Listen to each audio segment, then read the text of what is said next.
Hello, this is Anvati. Welcome to the news with NDTV. It's Wednesday, April 2nd. And coming up in today's episode,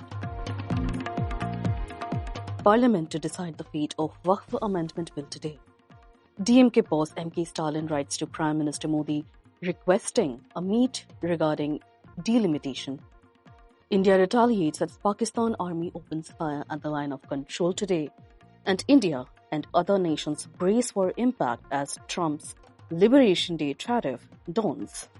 The promised 8-hour debate on the Waqf Amendment bill, which proposes changes to laws that decide how Muslim charitable properties are administered, began this morning with Minority Affairs Minister Kiran Rijiju and the opposition trading jabs after the bill was tabled in the Lok Sabha.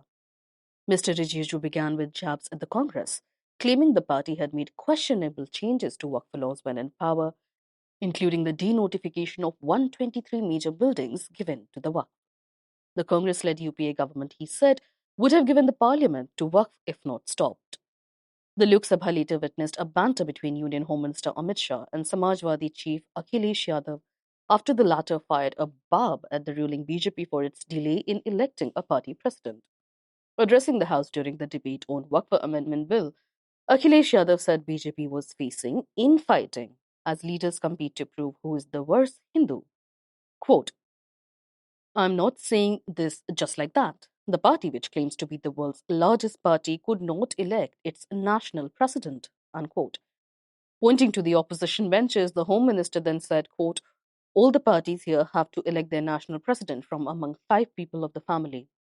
We must follow a process and choose a chief from 12 to 13 crore members.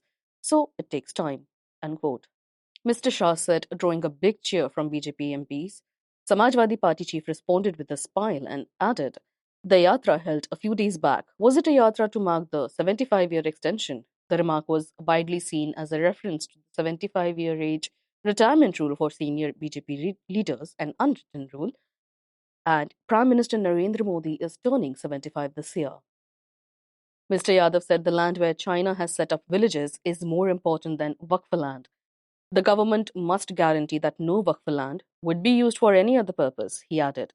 Mr. Yadav alleged the Waqf Amendment bill has been brought so that control of Waqf properties can be handed over to others from the back door.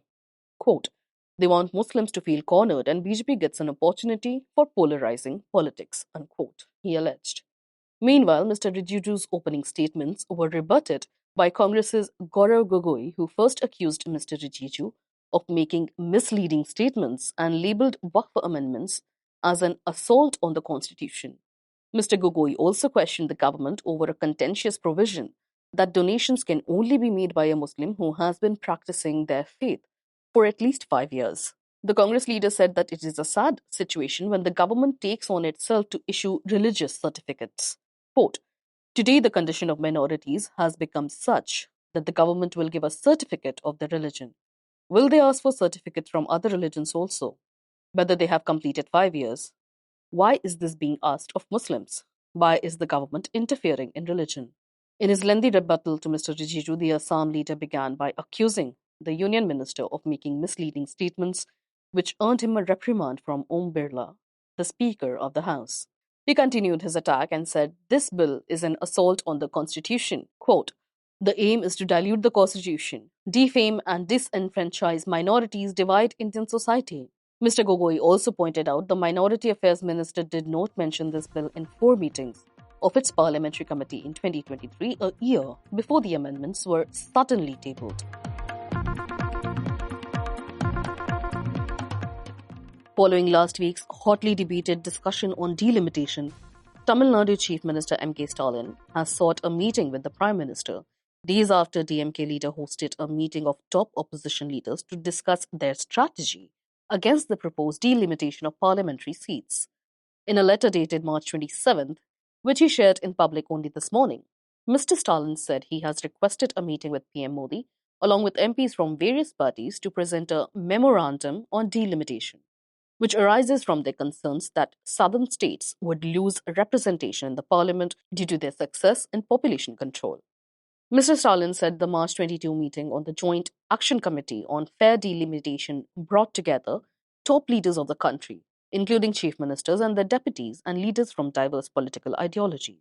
Quote, the voices emerging from our deliberations transcend political boundaries, embodying the concerns of citizens from diverse regions who seek fair representation in our parliamentary democracy. As this holds significant importance to our states and citizens, I kindly request a meeting with you to formally submit the memorandum on behalf of the Joint Action Committee, Mr. Stalin wrote in his letter to PM Modi. A resolution passed at the meeting voiced concern over a lack of transparency in the proposed process of delimitation and called for dialogue involving state governments, political parties, and civil society. Delimitation, a process that reassesses the representation of states in the parliament based on their changed population figures, may follow the next census. Opposition parties fear that the northern states with higher population like UP, Bihar, Madhya Pradesh, Gujarat stand to gain from this exercise, reducing the share of southern ones. Mr. Stalin, one of the fiercest opposition voices, has called for a fair delimitation, suggesting this was not about the number of MPs but the rights of the state. The BJP, which leads the central government, has trashed the DMK leader's concerns and accused the party of spreading false propaganda. The DMK and centre are already fighting over NEP as well and its three-language policy. Union Minister G. Kishan Reddy had said DMK is trying to shield itself from corruption allegations by talking about delimitation and Hindi imposition. In a violent and smoking exchange today, a significant violation of the ceasefire took place along the line of control. The Pakistani army allegedly resorted to unprovoked firing at Jammu and Kashmir's Poonch district, sources in the army have said. A military source said, and I quote, on April 1st, a mine blast occurred in the Krishna Ghati sector while the Pakistan army was patrolling along the line of control. This was followed by an unprovoked firing and ceasefire violation by the Pakistan army. The source added further, and I quote, our troops responded effectively.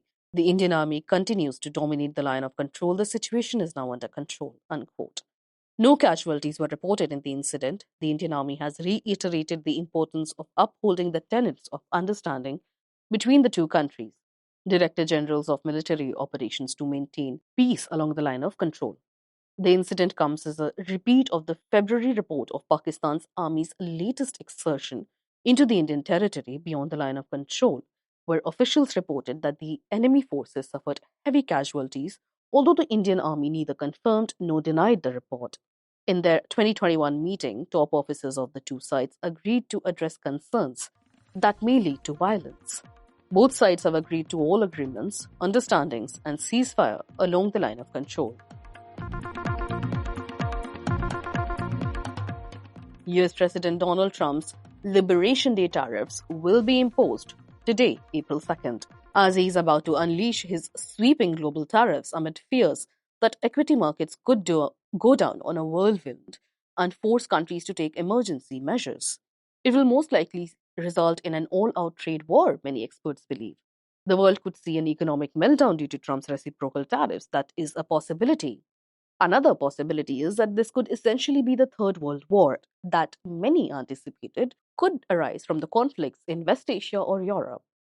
His repeated remarks on India being one of the highest tariffing nations suggest New Delhi must brace for heavy impacts as the mega trade plan rolls out this evening. In his open address to all reports at the White House, Trump said, "You would start with all countries, so let's see what happens," dashing hopes that he might scale back some of the levies or that he would target a select group of nations. Quote, I haven't heard a rumor about 15 countries, 10 or 15, essentially all the countries that we are talking about. We have been talking about all countries, not a cutoff, he added. A day before the expected announcement, Trump claimed India would be dropping its tariffs very substantially.